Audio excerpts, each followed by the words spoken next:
সুচিকিৎসার জন্য নূরকে বিদেশে পাঠানোর নির্দেশ প্রধান উপদেষ্টার। গণ অধিকার পরিষদের সভাপতি নুরুল হক নূরের সুচিকিৎসার জন্য বিদেশে পাঠানোর নির্দেশ দিয়েছেন প্রধান উপদেষ্টা ডক্টর মোহাম্মদ ইউনুস।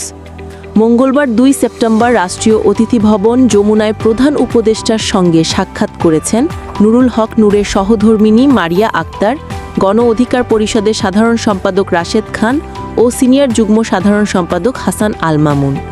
নুরুল হকের শারীরিক অবস্থার বিষয়ে কথা বলতে গিয়ে কান্নায় ভেঙে পড়েন মারিয়া আক্তার।